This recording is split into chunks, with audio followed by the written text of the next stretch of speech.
Et si certains super pouvoirs n'étaient pas si fictifs que ça? Et si derrière les effets spéciaux spectaculaires se cachaient des bases scientifiques bien réelles? Dans cette vidéo, je te propose un classement des super-héros Marvel dont les capacités ont d'une certaine manière un pied dans le monde réel. Numéro 5, Mysterio. Bon, alerte spoiler, Mysterio n'a pas de pouvoir, il fabrique une sorte de perception. Pour faire ça sans magie, la seule voie réaliste est un assemblage de technologies qui se renforcent entre elles, dont des drones pour porter toute une scène, des nappes de brume qui vont servir d'écran, des projecteurs très puissants, du son ultra directionnel et quelques effets physiques bien timés. Donc on n'a pas un hologramme libre dans l'air, mais un type de théâtre mobile qui te piège. Bon, premier point à clarifier, un hologramme au sens strict reconstruit le front d'une onde de lumière. Ça marche pour de petits objets en labo, même pour d'autres choses, et pas pour en tout cas un monstre en plein jour. En revanche, ce qu'on peut faire, c'est éclairer des particules dans l'air. Une brume fine diffuse la lumière de manière efficace et devient un écran suspendu. Si tu balances assez de lumière, tu sculptes des contours visibles. L'inconvénient dans cette situation, c'est l'environnement en fait. Le problème, c'est que la brume s'évapore, le vent la décroche, et la lumière s'y perd très vite. Ainsi, au lieu de faire tout ça, une solution plus crédible et plus propre serait de la réalité augmentée. Attention, la réalité augmentée n'est pas la réalité virtuelle. Dans la réalité augmentée, on voit notre environnement naturel. Et à ça, on superpose des images 2D ou 3D. Pour faire ça, on pourrait utiliser des lunettes ou des casques qui alignent parfaitement les objets virtuels sur ta perspective avec une bonne latence pour éviter de te faire vomir. Mais bon, la réalité augmentée est intéressante, mais cela n'est pas l'ADN de Mysterio. Si on continue à s'intéresser à son théâtre géant, il faut comprendre que la logistique est d'un niveau de concert de stade. Il faut une flotte de 30 à 60 drones selon la scène, il faut des générateurs, il faut des consommables pour tous les gaz et la brume qui partent dans tous les sens, il faut une équipe de pilotes, une équipe lumière, une équipe son et un système de suivi des spectateurs pour garder l'illusion cohérente. Dans le film du MCU, ça semble relativement bien respecté. À grande échelle, une équipe pourrait donc être déployée. Mais on ne pourrait pas maintenir l'effet bien longtemps, car les batteries tomberaient vite à plat. La brume en plus, elle dériverait et la synchronisation se dégraderait. Donc c'est intéressant de faire un simple coup d'éclat bref et intense. En résumé, un Mysterio réaliste ne commande pas des hologrammes parfaits, mais une régie d'effets. De la lumière sur de la brume, des sons directionnels, des micro-impacts, de la chaleur, des odeurs, plus un peu d'informatique en temps réel pour suivre ta position et caler le tout. C'est crédible la nuit, en environnement semi-clos, pour un public dirigé et sur une durée courte. En plein jour, au milieu d'observateurs dispersés ou face à des capteurs indépendants, l'illusion tombe totalement. Mais si on accepte la variante de la réalité augmentée, j'ai envie de dire que l'effet devient extrêmement robuste, même si c'est évidemment moins grandiloquent, car l'illusion,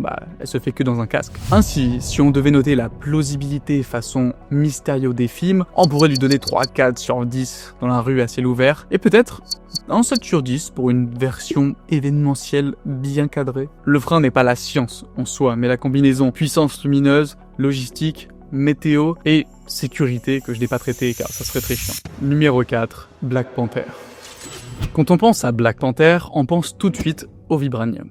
Dans le film, ce métal avale l'énergie d'un coup et la recrache en belle vague violette. Dans la vraie vie, on n'a évidemment pas ce métal magique. En revanche, on sait déjà fabriquer des costumes qui encaissent très bien les chocs. Comment? En empilant des couches qui travaillent ensemble. On pourrait faire des couches souples qui absorbent, des couches dures qui répartissent, et une coque rigide qui tient le tout. Imagine un mixte entre la mousse d'un casque vélo, le tissu d'un gilet pare-balles et une carapace en fibre de carbone. Le résultat est qu'un choc peut être étouffé, un couteau peut être dévié, et les petites balles peuvent perdre leur force. Sans métal miracle, c'est déjà fort. Bon, après dans les films, le costume garde l'énergie d'un coup pour la relancer d'un coup plus tard. En vrai, c'est beaucoup plus compliqué. Transformer un impact très court en électricité utile, ça marche un peu, mais pas très bien, surtout quand le coup est violent et arrive d'un seul point. De plus, pour les balles, la règle est simple, plus ça va vite, plus c'est dur à arrêter. Contre des pistolets classiques, des couches de tissus spéciaux et de composites suffisent souvent à arrêter la balle en étalant le choc. Contre des fusils puissants, on rajoute devant des plaques en céramique qui cassent la balle, puis une couche souple derrière qui attrape ce qu'il en reste. C'est efficace, mais ça devient plus épais et surtout plus lourd. Dans la vraie vie, un costume type Black Panther aurait donc des zones très protégées et des zones articulées plus souples. Ça serait évidemment moins lisse que dans les films,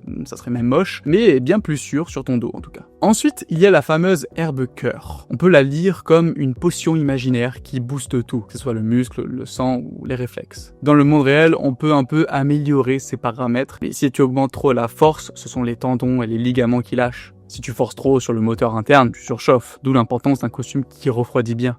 Avec par exemple des canaux qui font circuler un liquide, des surfaces qui évacuent la chaleur et des aérations aux beaux endroits. Sans ça, 3 sprints façon panthère et tu es en surchauffe. Même si en soi, les capacités qu'on voit dans les films ne sont déjà pas réalistes. Pour continuer, on a aussi les griffes qui coupent tout. Ça, c'est très clairement du cinéma. Ce qu'on sait faire, ce sont des arêtes très dures et des lames qui vibrent très vite. Cette vibration aide à couper en cassant la matière au contact. Avec ce genre de griffes, tu peux entamer de l'aluminium, du titane fin ou certains plastiques renforcés. Évidemment, si tu prends quelques secondes pour de l'acier blindé épais, il faut de la chaleur, genre un chalumeau ou un abrasif très puissant.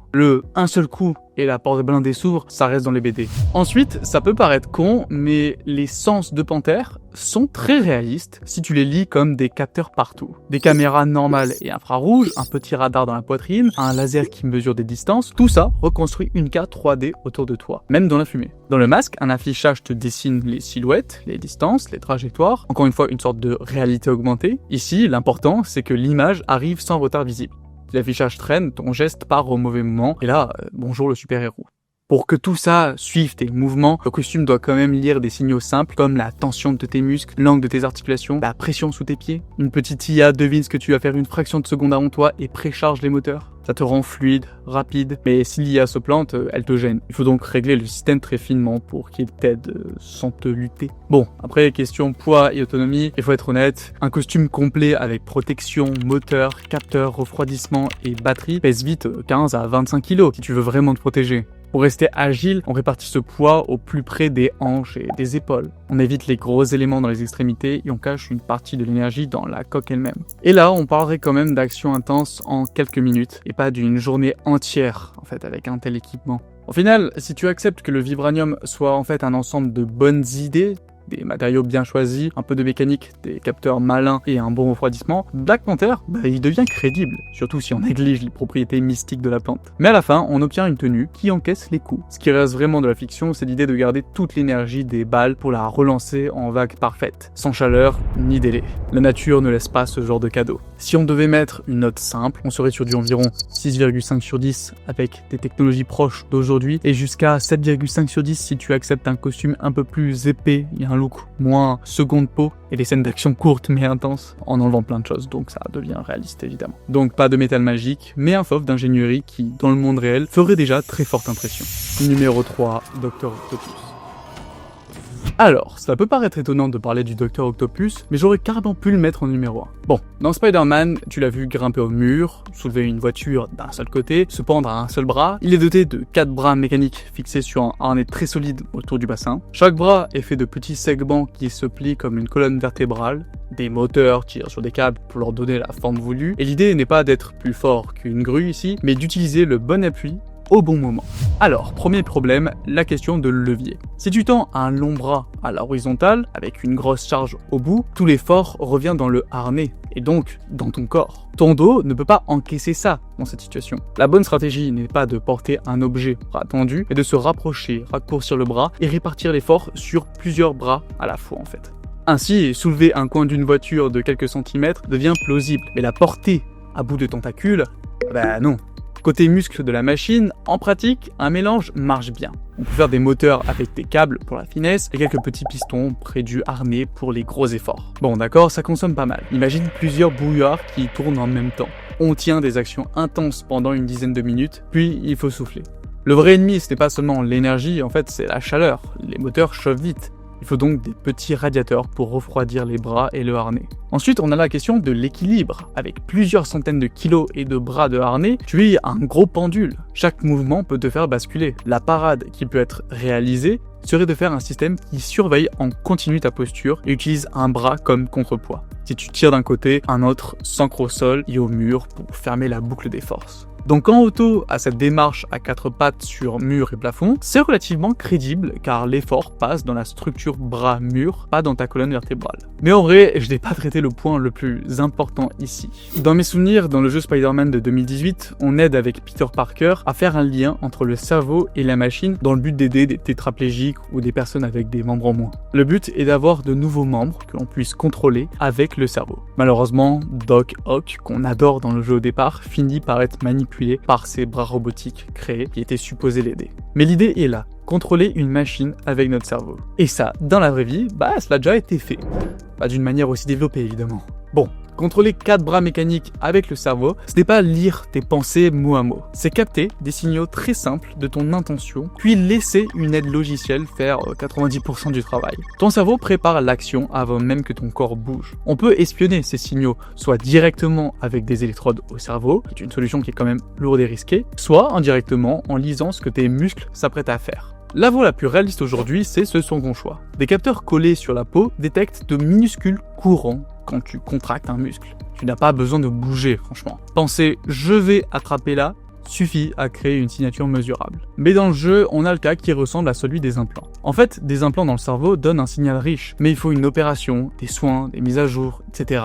Ce n'est pas pour un usage courant, d'où le compromis malin qui est celui de mélanger plusieurs sources faciles à vivre comme des capteurs de muscles, les mouvements des yeux ou les micro-mouvements de la tête dans le but de deviner ce que tu veux faire. Ainsi, au final, l'ordinateur calcule le chemin, évite les obstacles, répartit l'effort entre les bras et garde ton corps en équilibre. Ça reste de l'autonomie partagée car toi tu décides et lui il exécute proprement et t'empêche les gestes dangereux.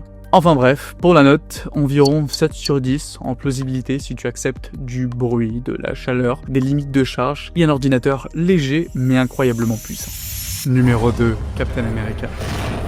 Captain America, ce n'est pas un dieu, c'est un humain poussé au maximum. L'idée n'est pas de casser les règles du corps, mais de remonter les plafonds fixés par la nature. Un peu plus de force, un peu plus d'oxygène, un peu moins de temps de réaction, un corps qui encaisse mieux les coups. Pris un par un, ses gains sont modestes. Mis ensemble, ils font un athlète qui paraît incroyable, tout en restant crédible.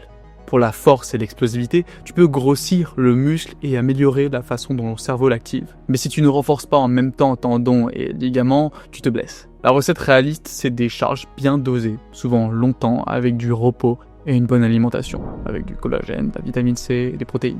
Ainsi, il y aura des cuisses et des hanches qui sortent beaucoup plus de puissance sans craquer au premier sprint. Pour l'endurance, il y a 3 leviers, plus d'oxygène dans le sang, un cœur qui pousse un peu plus à chaque battement et des cellules qui brûlent mieux le carburant. On peut y arriver avec l'entraînement en attitude, des séances bien planifiées et des années de régularité. Pousser trop loin a des risques, du sang trop épais ou des fatigues chroniques. Ensuite, le fait d'encaisser les chocs, c'est le fait de durcir sans se raidir. Des os un peu plus denses, un cartilage mieux organisé, et tu amortis mieux. Tu sautes et tu atterris sans te faire trop mal. Le problème est que si tu es trop dur, tu casses. Trop mou, ça s'écrase. Le secret est entre les deux. Pour continuer, ton style de combat est, quant à lui, très réaliste. Des rotations du tronc pour transférer la puissance des hanches, des entrées au corps à corps qui cassent l'élan adverse, des pioches de judo, franchissement façon parcours avec roulade à la réception. Ça économise les articulations et évite de miser seulement sur la force brute. Là, en vrai, y a rien à dire. Bon, je ne vais pas trop m'attarder sur tout le reste, car c'est toujours la même chose. C'est plusieurs points qui, poussés à leur limite, donnent le super soldat qu'on connaît. Ce qui rend Cap crédible, c'est le cumul des petits plus, des muscles bien câblés, un sang efficace, des os solides, un cerveau qui décide plus tôt, un costume bien fait qui est malin, un bouclier à... Enfin non, bouclier c'est du vibranium, donc non, il obéit même pas aux lois de la physique, donc le bouclier... bof. Même si on pourrait faire une variante du bouclier, évidemment. Mais évidemment, le bouclier serait plus lourd. Mais en fait, le but, c'est vraiment de regarder seulement le sérum de super soldat. Et si on fait ça, ça peut atteindre du 8 sur 10.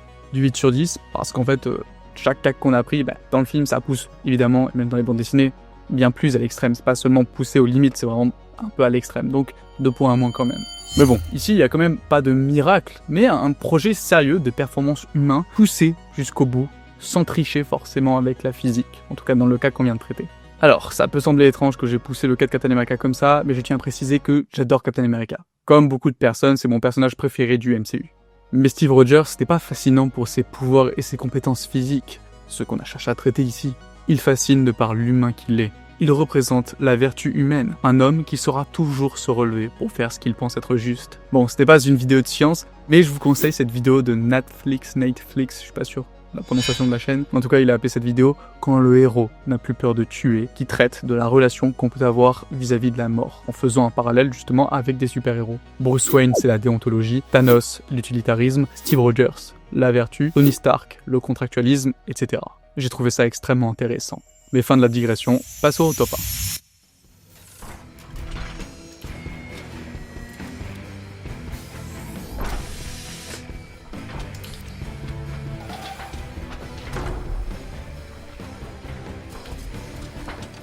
Numéro 1, Tony Stark. Bon, pour qu'Iron Man existe, il lui faut d'abord de la poussée, ensuite un squelette qui protège ton corps, l'armure en gros, puis un bon refroidissement, et enfin assez d'énergie pour que tout ça tienne plus de quelques minutes. La bonne nouvelle, c'est que chaque pièce existe. La moins bonne, c'est qu'il faut les marier sans te transformer en grippin volant. Tout d'abord, voler. Pour tenir en l'air, la poussée doit égaler le poids. Avec l'armure et la protection, compte facilement 120 à 180 kg au décollage. Et là, deux routes s'offrent à toi. La voie turbine, super puissante pour sa taille, mais brûlante, assourdissante et très visible en caméra thermique. Et la voie ventilateur électrique, plus propre et plus fine à piloter, mais les batteries fondent à vue d'œil en vol stationnaire. Du coup, le plus logique est un hybride. Ensuite, la question d'équilibre. En plein souffle, tu ne pilotes pas à la main. Un autopilote lit l'inclinaison et la vitesse et oriente les jets des dizaines de fois par seconde pendant que toi, tu donnes l'intention, monter, avancer, tourner. On ajoute quelques ailettes pour corriger sans à-coups et on place les masses lourdes près du bassin. Bon, évidemment, tout cela chauffe énormément. Turbine, moteur, électronique et toi. On installe donc un circuit de refroidissement, un liquide qui circule sous la coque. Des mini-radiateurs planqués dans les ailes rejettent la chaleur en vol et des matériaux spéciaux la stockent quelques instants quand tu es à l'arrêt. Le casque, lui, il doit être aussi ventilé, sinon tu t'embues et tu t'essouffles. Bien alors, la question clé, l'autonomie. Oublie les heures de vol. Je le répète, mais c'est la même chose pour chaque cas. En étant réaliste, tu enchaînes que des séquences courtes. Ensuite, côté protection, on renforce les zones vitales avec des plaques en céramique et composite et des couches souples qui étouffent l'onde de choc. Évidemment, les articulations restent les points faibles. Il suffit juste d'éviter les mitrailleuses. Pour l'armement, pas de rayon, même à la main, car la puissance nécessaire est délirante. En revanche, on peut imaginer des lasers modestes pour aveugler ou des micro-ondes pour griller un boîtier mal protégé, et surtout des outils malins comme des mini-roquettes guidées, des projectiles stables ou des charges précises pour ouvrir une porte. L'idée, c'est la précision, pas la pyrotechnie. Et si tu fais une bêtise, il faudrait quand même que la machine elle te protège. Faut qu'elle refuse un virage suicidaire près d'un mur et qu'elle propose une trajectoire plus sûre si le sol glisse et déclenche un mode parachute d'urgence avec un aérofrein et des coussins internes si jamais. Et après, il reste quand même les limites bien nettes. Il y a beaucoup de bruit, une grosse signature thermique, un risque d'incendie si tu t'approches trop des façades et peu de temps utile en l'air et de manœuvres au ras du sol qui deviennent très vite dangereuses. Malgré ces problèmes qui lui empêchent le 10 sur 10, Iron Man est en tête de ce classement avec un petit 8,5 sur 10 si tu acceptes l'armure comme on vient de la voir. Et pas celle qu'on voit dans Infinity War avec la nanotechnologie évidemment, ou même dans tous les autres films avec le réacteur Arc. Ça n'existe pas, on l'oublie, on le sort. Donc je te le rappelle, mais dans notre version, Iron Man n'aurait pas ses lasers aux mains et au torse. Voilà pour ce classement. J'ai surtout essayé de choisir des personnages intéressants à traiter, car les plus réalistes seraient évidemment des personnages comme Black Widow, même Hawkeye. Leurs personnages sont très bien, mais ils sont moins amusants que ceux qu'on vient de voir quand on essaye de traiter scientifiquement parlant. J'espère que la vidéo t'a plu. Un grand merci aux tipeurs pour leur soutien financier. Pour le moment, les vidéos ne sont pas rentables à cause du manque de vues qui a été catastrophique ces derniers temps et du manque de sponsors. Donc merci aux tipeurs pour leur aide. Évidemment, rien qu'un abonnement, un like, un partage ou un commentaire ferait déjà extrêmement plaisir. Et surtout, merci d'être resté jusqu'à la fin de cette vidéo. Il ne me reste plus qu'à dire à la prochaine.